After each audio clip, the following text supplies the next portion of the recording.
sebelum ini memang pupuk ya. Pupuk ya. Pupuk, alhamdulillah saya melihat sudah agak terselesaikan. Okay. Sekarang ini yang mulai dikeluhkan masyarakat ini, yang pertama itu harga padi, harga beras, harga padi ya. Harga padi ini ya harus sudah. Kalau Pak Presiden 6.500 per kilo ya itu harus sebetulnya. Nah, walaupun masih banyak kenyataannya tidak sampai itu. Ya. Pemerintah pusat ini harus konsekuen untuk tidak impor. Ya. Jadi kalau memang kita mau swasembada pangan, ya sudah memang di stop ini memang. Permainan-permainan impor di stop. Nah, yang kedua bantuan-bantuan seperti Al-Sintan yang agak besar, agak modern itu juga secepatnya diturunkan ke Jawa Timur.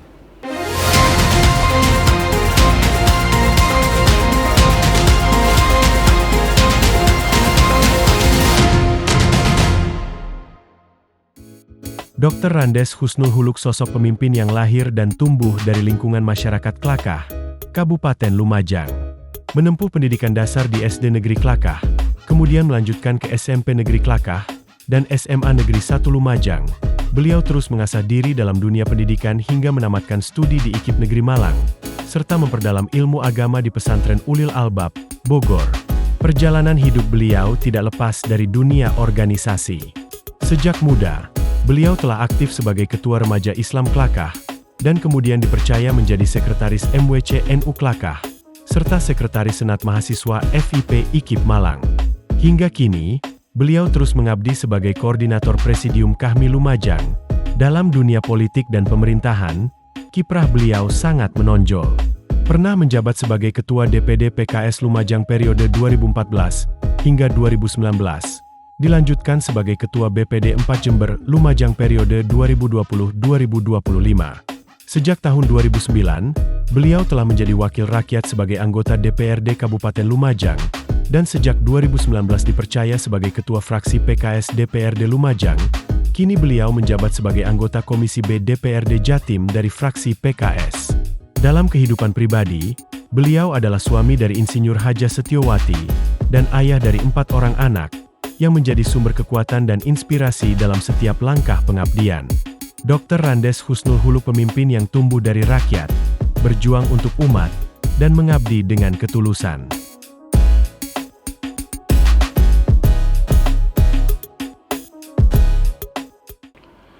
Assalamualaikum warahmatullahi wabarakatuh. Salam sejahtera untuk kita semuanya.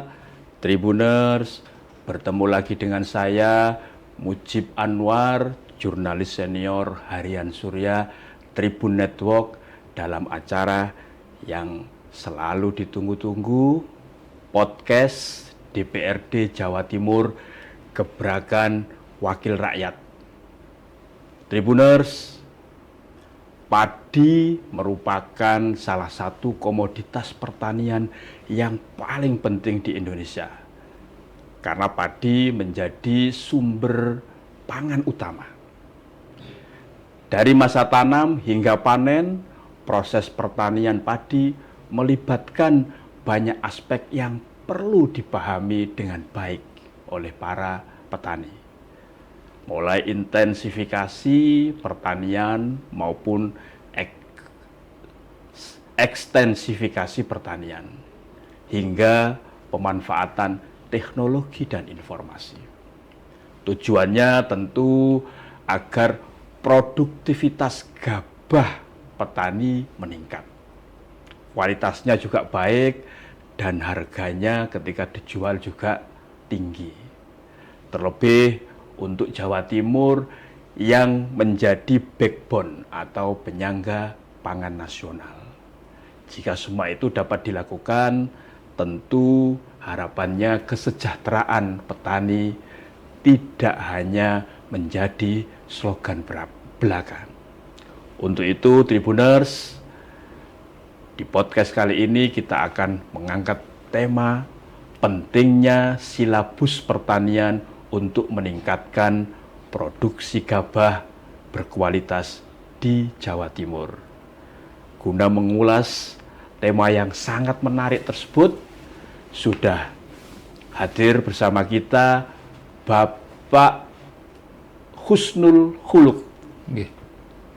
atau yang akrab disapa Abah Husnul.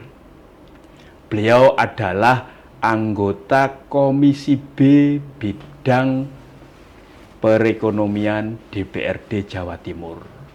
Abah Husnul Khuluq ini berasal dari anggota fraksi PKS atau Partai Keadilan Sejahtera. Kita sapa beliau. Assalamualaikum, Bah. Waalaikumsalam warahmatullahi wabarakatuh. Bah, ini terima kasih di sela-sela kesibukannya yang luar biasa, bahkan tadi sempat mengikuti sidang paripurna. Abah Husnul menyempatkan hadir di podcast Gebrakan Wakil Rakyat ini. Bah, bisa dijelaskan, Bah, Abah Husnul ini kan pelaku ya, petani lah, petani. Kan, seperti itu, petani yang di dapilnya Abah kan, Jatim 5 ya, Pak? Jatim 5. Yang wilayah Jember Lumajang. Bah, apa sih sebenarnya tantangan utama yang dihadapi petani di Jawa Timur saat ini, Pak? Oke. Jadi karena saya ini berasal dari keluarga petani, Mas. Oke. Sehingga tahu betul bagaimana kondisi petani. Petani ini kayaknya kayak nggak punya arah gitu ya. Nanam cabai ketika panen harganya jatuh, nanam tomat jatuh. Terus katanya orang suruh namen palawija ini kacang-kacangan, ya ketika panen hancur. Kalau padi itu kan kalau di tempat saya setahun itu hanya sekali, karena memang ada hujan. Ada yang maksimal 2 kali itu ya setelah dihitung-hitung dengan biayanya juga berat.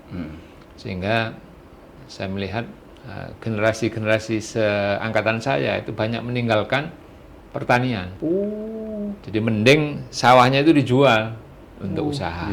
Karena memang berat untuk bertahan hidup itu kalau misalnya punya 1 hektar untuk bertahan hidup itu berat untuk di tempat saya itu.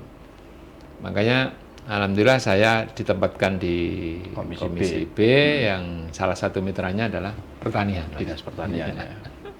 Nah, ini kan seringkali disampaikan bahkan saat ini soal ketahanan pangan, swasembada pangan, bahkan di ujung kedaulatan pangan ini kan menjadi program prioritas pemerintahan saat ini ya. Nah, gimana ini? Kan tadi Abah Husnul menyampaikan dengan banyak petani yang sudah tidak kerasan lagi menekuni profesi nenek moyangnya tersebut. Gimana itu, Pak? Ya, jadi kalau kita mengaca misalnya di masanya Orde Baru, itu petani itu tidak terlalu kelimpungan. Karena saya mengalami juga ya, ketika orang butuh pupuk, gampang saja. Nah, tetapi era-era sebelum Pak Prabowo ini kan di mana-mana orang menjerit pupuk langka, kalau mahal juga kalau yang non subsidi ya. Walaupun yang subsidi itu kan dijual di atas harga ecerannya. Alhamdulillah sekarang ini sudah mulai tertata ya. Di masanya Pak Prabowo ini saya melihat sudah mulai tertata terkait dengan pupuk subsidi. Itu sudah mulai tertata. Dan alhamdulillah Jawa Timur ini sudah menjadi buffer stok nasional. Tentu ini membanggakan lah ya. Ada harapan secercah dari petani itu. Apalagi Pak Prabowo pernah menyampaikan harga kering gabah itu harus di angka 6.500. Kunci di angka itu ya. Kalau itu memang dijalankan makmur petani, makmur petani. Saya rasa makmur sekali. Ya, karena dihitung-hitung ya bisa di angka 10 juta lah lebih ya, per hektarnya itu. Kalau harganya memang bisa 6.500. Artinya masalahnya sekarang sebenarnya apa, Pak? Ya yang sampai sekarang ya, detik ini yang tidak terselesaikan itu sebetulnya ya di harga gabahnya. Harga GKG ya, gabah kering giling ya. Ya, itu yang masih belum ya. Karena kalau ke Bulog itu ada apa ya? mekanisme yang cukup bulat bagi masyarakat. Masyarakat ini kan maunya panen sekarang ya langsung dapat uang sekarang. Ya. Tapi di Bulog ini kan harus ada mekanisme diikuti, misalnya pemberitahuan sebulan sebelumnya, terus benar-benar kering dan seterusnya itu, dan tidak bisa setor sekaligus. Itu keluhan teman-teman petani. Jadi dia mau ditaruh di mana? Mau ditaruh di rumah nggak mungkin. Ya. Gabah sebanyak itu misalnya. Sehingga ya udah, kalau ada yang mau ngambil misalnya harga 5.500 ya dijual sudah. Oh gitu ya. Ya. Tergantung nanti rendemennya, Pak. Kekeringannya terus harganya. Dan memang mulai dulu ketika panen raya itu pasti harga jatuh. Ya, jadi setiap panen raya pasti jatuh. Ya, ini yang diantisipasi oleh pemerintah sekarang ini, semoga saja benar ya. Kalau saya melihat kan memang ini salah satu dampak permainan importir. Ya. Jadi ketika musim panen impor, maka sudah barang tentu kebutuhan terhadap beras ini rendah orang. Ngapain beli beras yang agak mahal, yang murah ada. Ketika beras tidak laku, kurang diminati masyarakat, tentu dampaknya ke harga gabah. Ya, Bah, salah satu yang menjadi tolak ukur bahwa petani kita, misalkan dalam hal ini petani padi itu sejahtera kan soal produktivitas. Artinya produksi gabah kering gilingnya itu loh kan, seperti itu. Nah, kalau bagi Abah Husnul ini gimana Pak soal produksi padi kita? Padi ya. Jadi memang ini dimulai dari pembibitannya. Jadi pemerintah ini harus menyiapkan bibit yang bagus, sehingga dan harganya terjangkau.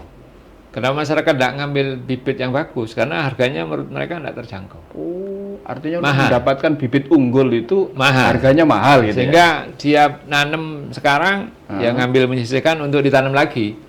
Sudah F2, F3 ya, karena memang itu. Nah, yang di samping bibit ini nanti juga ada penyuluhan. Penyuluhan dari Dinas Pertanian ini sangat penting. Syukur-syukur kalau misalnya ada Denplot, ada pelatihan tempat-tempat yang memang dari dinas ini memberikan contoh yang bagus. Ini adalah cara tanam yang bagus dengan sistem-sistem yang terbaru itu, sehingga masyarakat itu juga punya gambaran, punya contoh ya. Kalau cuma dikasih penyuluhan, tidak ada prakteknya, masyarakat tidak begitu tertarik. Contohnya itu harus diberikan. Ya.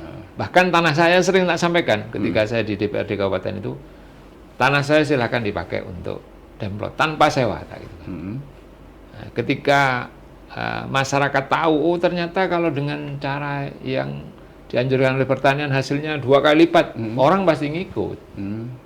Ya, tetapi kalau misalnya hanya ngomong, tidak ada contoh, masyarakat tidak mau.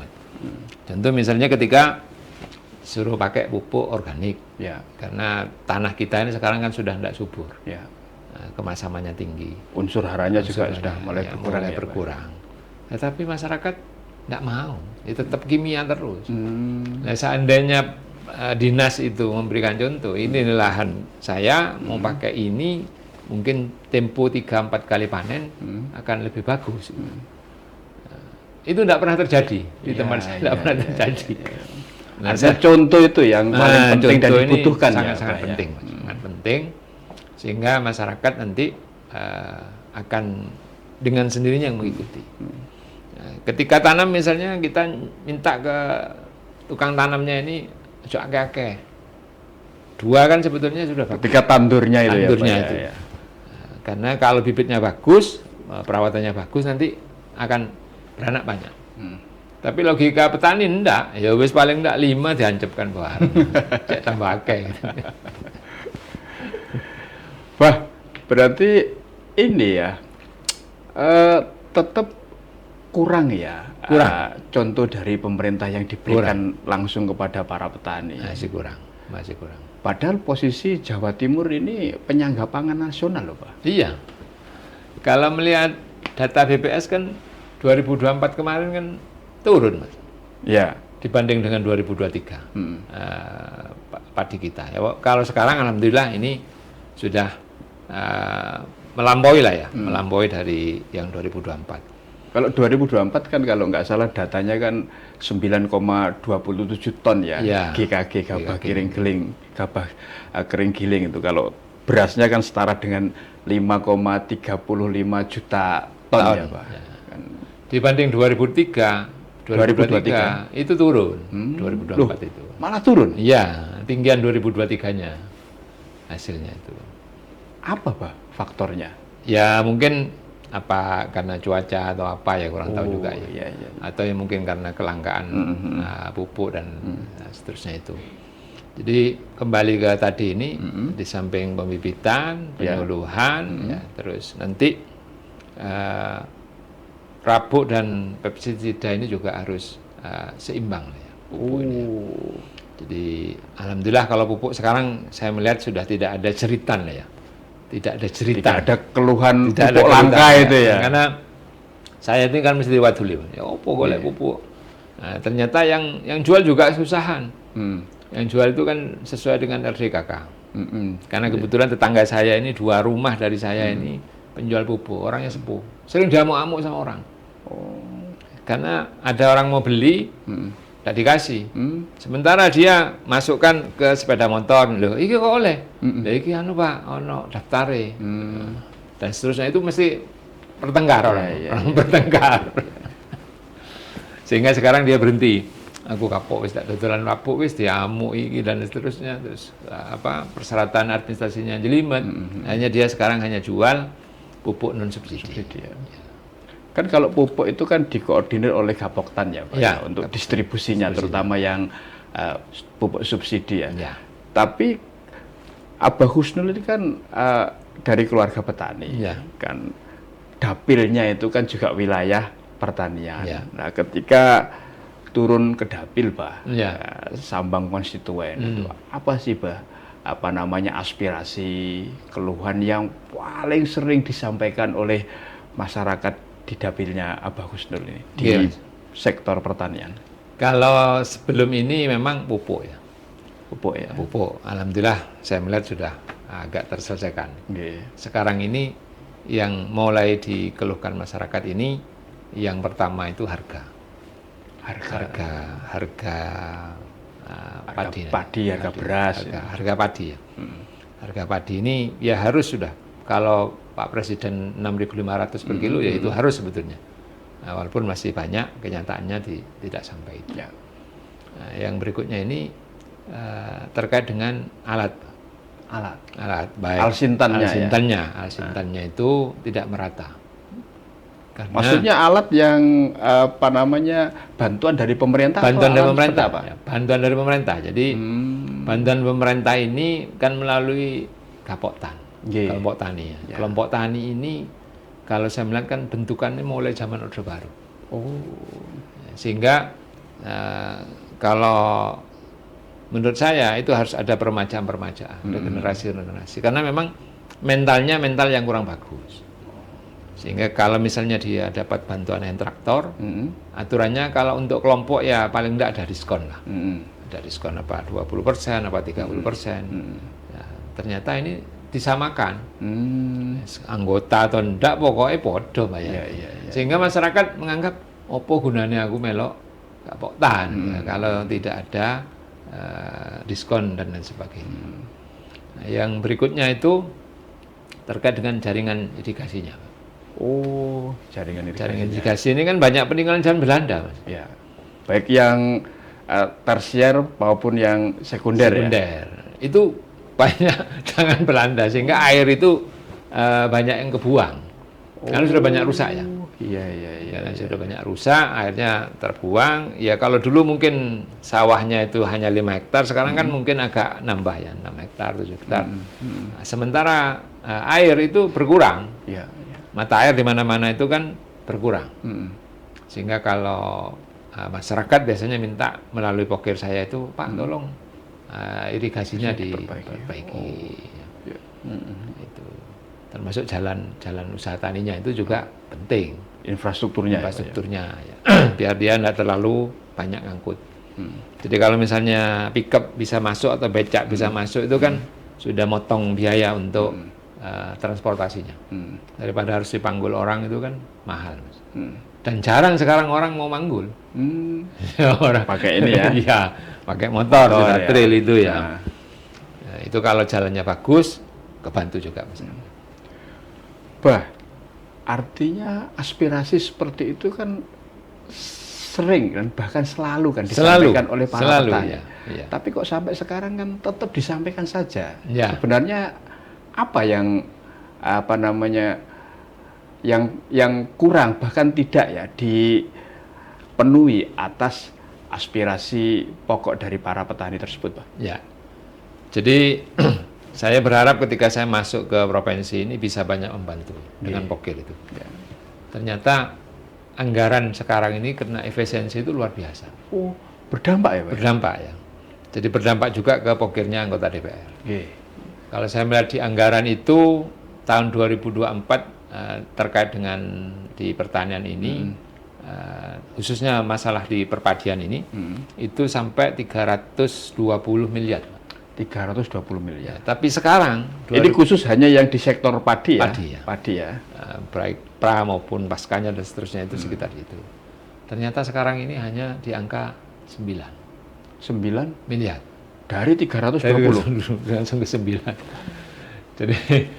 Jadi agak berat ini memang. Agak berat untuk memenuhi permintaan masyarakat ini. Walaupun dari pusat ya ada lah ya program DAK, Podhaud dan seterusnya itu ada. Saya melihat sudah banyak juga seperti pompa-pompa tenaga surya itu saya melihat di Lumajang itu banyak.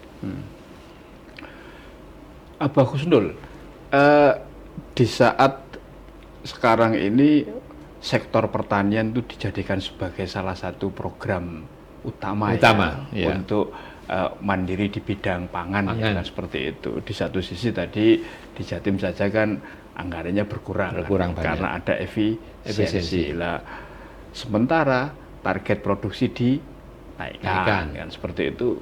Gimana ketemunya ini logika ini? Ya, saya kemarin juga diwawancara oleh beberapa media ya. Kalau saya sih sebagai bagian dari koalisi pemerintah ini optimis saja, Pak.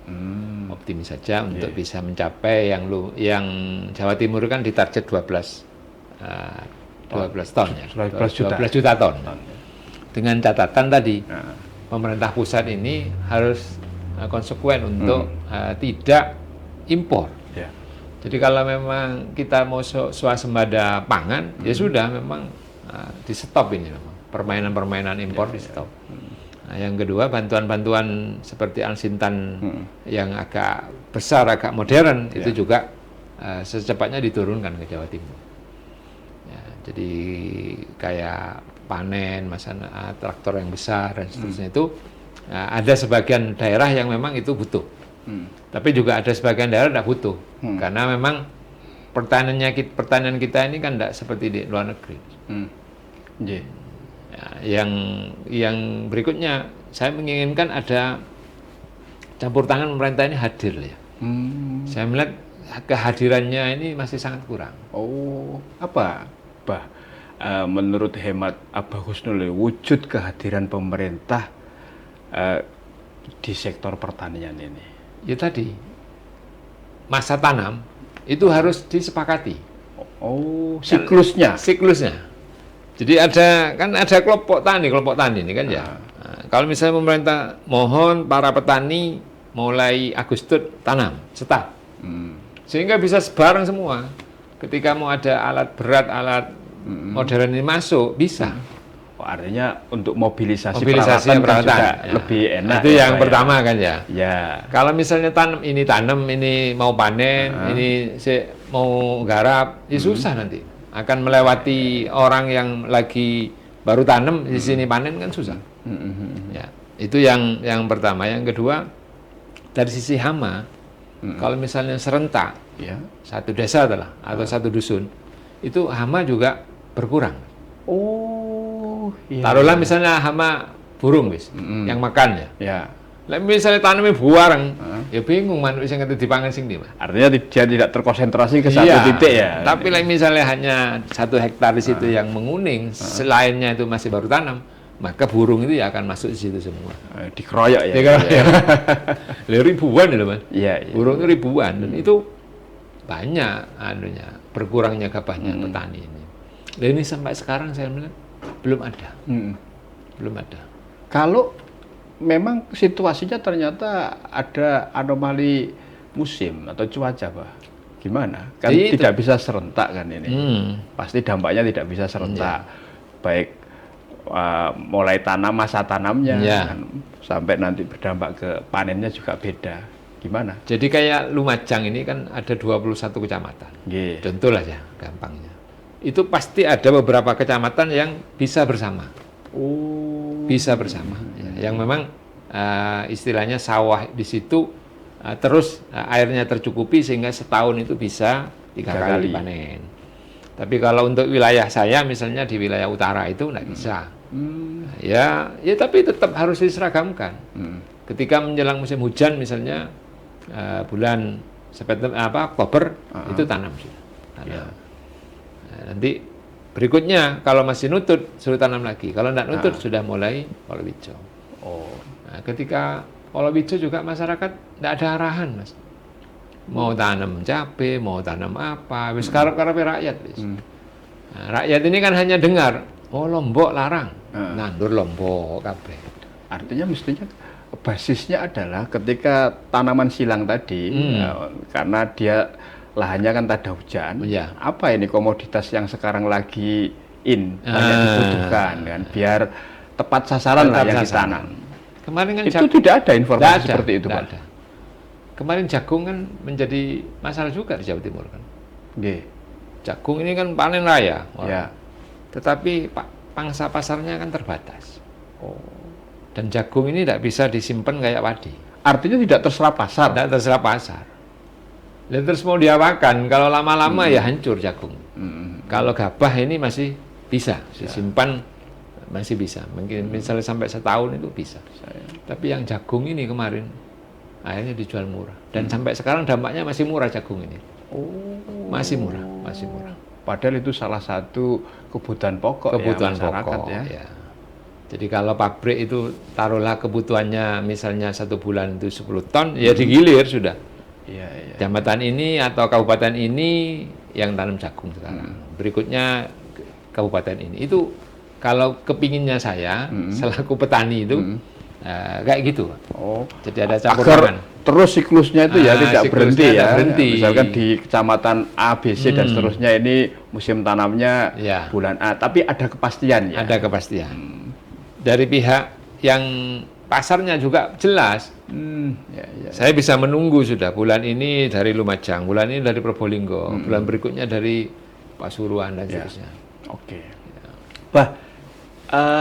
Salah satu yang jadi ini yang menjadi sorotan adalah meskipun Jawa Timur ini adalah penyangga pangan nasional, tapi atas kepemilikan lahan. Ini kan 50% ini kan petani kita ini kan petani gurem. Petani garam ya. Petani gurem ya, yang lahannya itu hanya 0 sekian persen ya dari total lahan. Tanggapan Abah Gusnul?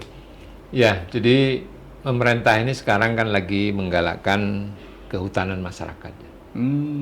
Jadi memberikan peluang kayaknya untuk petani ini bisa menggarap hutan, kehutanan sosialnya. Yang tahura itu ya, lahan-lahan tahura itu.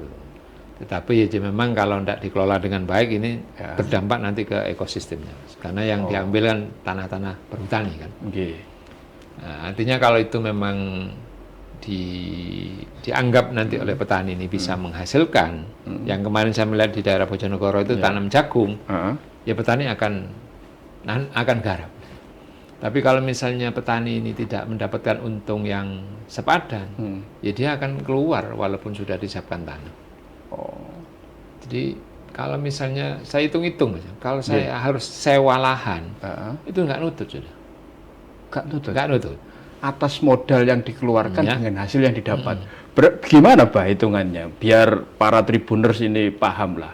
Kan tidak nututnya itu karena modal yang dikeluarkan berapa dan hasil yang didapatkan ternyata hanya berapa ya.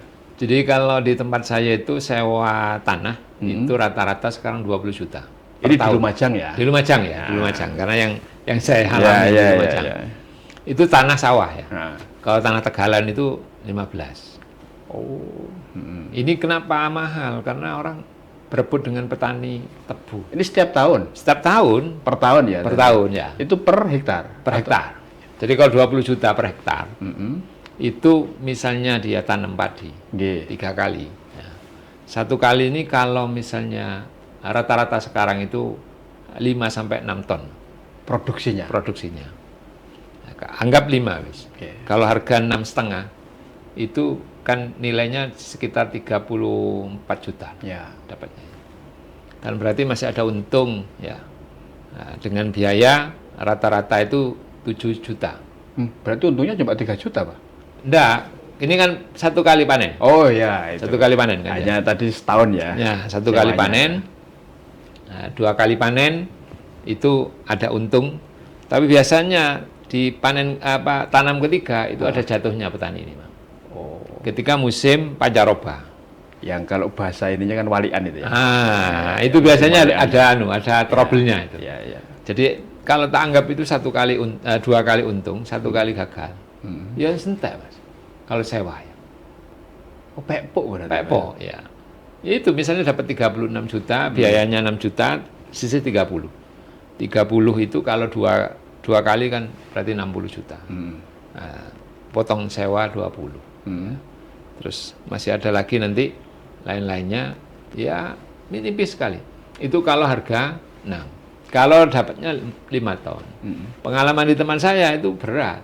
Rata-rata berapa, Pak? Dapatnya itu rata-rata? Rata-rata kalau di teman saya itu 4,5 lah. Itu maksimal sudah. 4,5 ton 1 hektarnya. Tetapi kalau teman-teman dinas pertanian itu memang kalau laporan target itu 6 sampai 7 ton per hektar. Ya kalau sampai 7 ton banyak hasilnya, Mas. Banyak hasilnya. Tapi kok seringkali by data ya? Itu kan penghasilan petani yang gurem itu setiap tahun itu rata-rata 5,23 juta, Pak. Ya. Artinya keuntungan yang didapat itu selama setahun ya segitu kan, Iya. seperti itu. Mungkin ini jauh lah dari UMK, karena UMK itu kan dibayarkan bulanan. Sementara ini tahunan. Iya. Kenapa para petani kita tetap ya bertahan. Meskipun tadi ya penghasilannya itu cuma 5,23 juta setahun. Ya. Ya karena memang sudah tidak ada lagi, Mas. Nggih. Kalau dia misalnya harus tanam tebu itu kan ya tanahnya harus di pinggir jalan. Ya. Terus luasannya juga harus paling tidak 1 hektar. Nggih. Kalau dia punya hanya 1/4 hektar misalnya, ya wis, padi, jagung, palawija dan seterusnya itu bertahan dia sudah. Nah, karena memang hitungannya dia sebetulnya tidak ngitung tenaga kerjanya. Ya. Kalau kayak saya kan tidak mungkin kerja sendiri dan bayar orang. Itu yang agak Semuanya tugas. berarti orang ya. Orang bayar semua. Bayar ya. Mulai dari garap itu awal terus itu semuanya bayar buat. Berarti selama ini kan sering itu digembar-gemborkan lah bahwa ini loh cara strategi agar petani kita itu makin sejahtera, ada makinnya kan berarti Ya, ya, seperti itu. Tapi faktanya tadi yang Bagus Nur sampaikan kan ternyata tidak seperti itu. Iya. Gimana ini titik temunya antara biar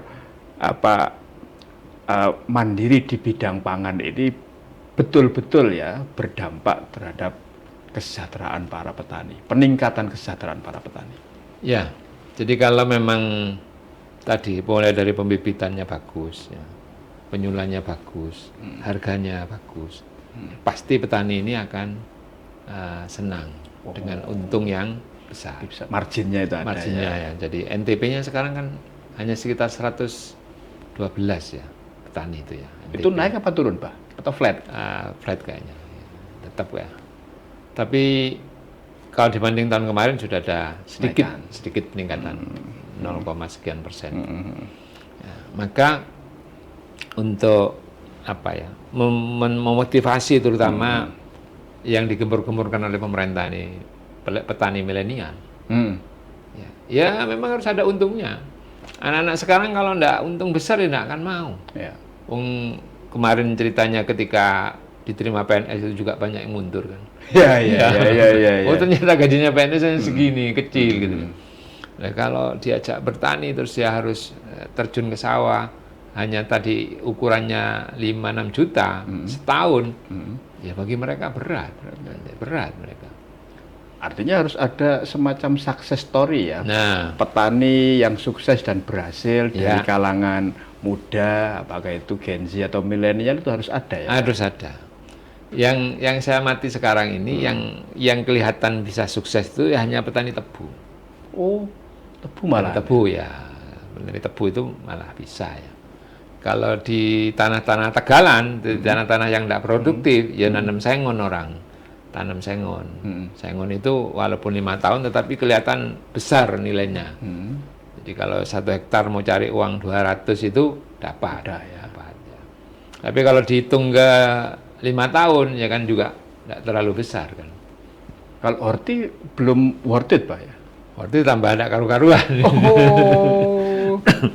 Jadi Lumajang ini saya disambati masyarakat Kecamatan Senduro sama Kecamatan Pasur Jambi. Nggih. Nah, ini sangat-sangat berat mereka itu, sangat-sangat berat. Jadi istilahnya dia gali lubang tutup lubang. Wah. Jadi karena sudah terlanjur di situ akhirnya ya utang terus gitu sudah. Termasuk petani semangka. Di daerah Sawilangun itu ada desa Wotgale itu mayoritas nih petani semangka. Semangka ya. Saya melihat orang-orangnya kehidupannya ya terus enggak ada peningkatan secara ekonomi. Jadi kalau saya tanya, sampean kok enggak sukses-sukses? Ayo apa kata sukses, Pak? Tanam saiki untung, tanam besok rugi, ya terus akhirnya modal utangan.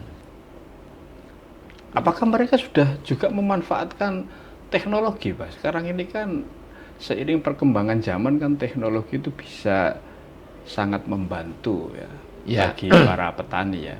Baik ketika musim tanam maupun ketika panen maupun pasca panennya.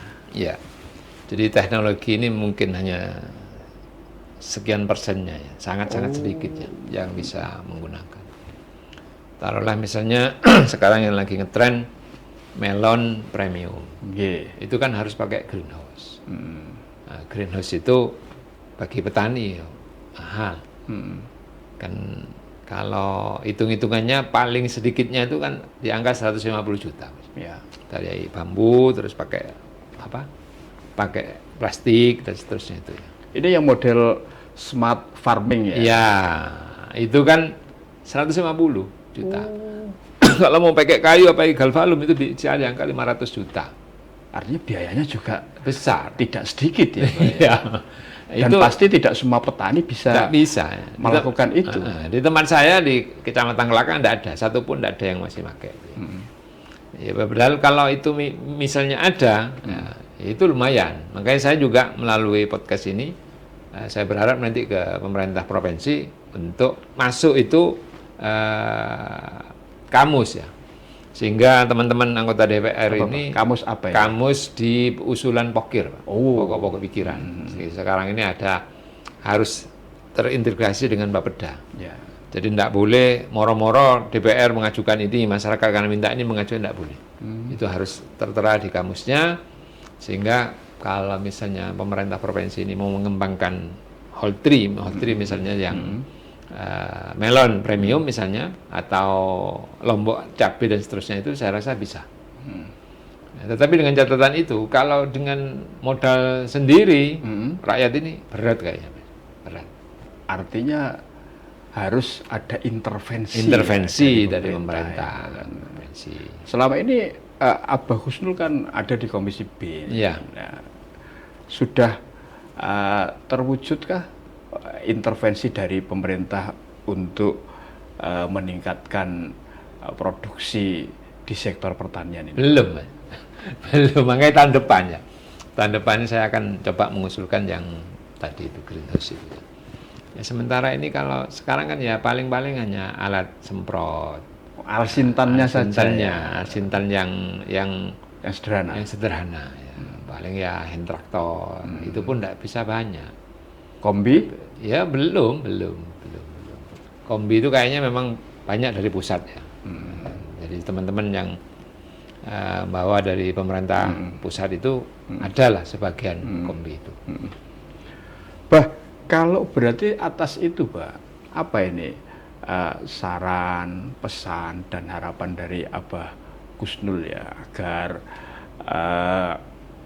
produksi gabah ya ini kan lebihnya gabah itu betul-betul meningkat, yang nanti di ujungnya itu bisa petani itu mendapatkan nilai tambah. Mungkin belum sejahtera betul ya, iya, tapi ada nilai tambah. Apa, Pak? Ya, jadi kalau saya ini kan melihat kinerjanya Pak Menteri sekarang ini pertanian ya, Pak Amran Sulaiman. Pak Amran Sulaiman itu bagus, Pak. Karena saya, teman-teman Komisi B pernah ke kementerian, ternyata memang tidak akan pernah ngantor di situ. Menteri. Jadi ngantornya di luar. Di luar. Dan gebrakannya juga bagus. Ketika ada kios jual pupuk di atas HIT, itu juga akan ditindak dan seterusnya. Maka ya ke bawahnya harus seirama. Jadi pemerintahan provinsi melalui dinas pertanian, di kabupaten ada dinas pertanian, ya semuanya bergerak untuk memajukan ini. Jangan sampai hanya berpikiran si opo aku gajian PNS kan segitu. Ya. Walaupun nanti dia mau kerja kayak apa, tidak akan ditambah dan seterusnya. Maka kalau memang ingin ini benar-benar swasembada pangan terlaksana dan petani ini bisa ada tambahan kesejahteraan, ya monggo ini semuanya bisa bergerak. Termasuk kita yang di Dewan juga akan membantu. Juga membantu sebatas ya kemampuannya Dewan. Ya misalnya dengan pokirnya alat-alat yang mereka butuhkan atau infrastruktur apa yang mereka butuhkan, ya kita akan bantu. Tapi sebatas kecil lah kalau menurut saya ya Dewan itu. Nah, yang berikutnya memang ketika ada perusahaan-perusahaan benih ya. Ini yang kadang yang sering saya dapati keluhan masyarakat itu, walaupun dia beli benih yang mahal, itu tidak tumbuh semuanya. Jadi pengawasannya kayaknya memang perlu lebih dikuatkan ya terhadap balai-balai benih itu. Artinya ada yang busung ya ini? Ya, ada yang busung. Harusnya kan benih yang dari balai itu kan semuanya harus tumbuh. Apa mungkin 95% atau sekian. Apalagi judulnya bibit unggul. Bibit unggul. Dia belinya kan mahal.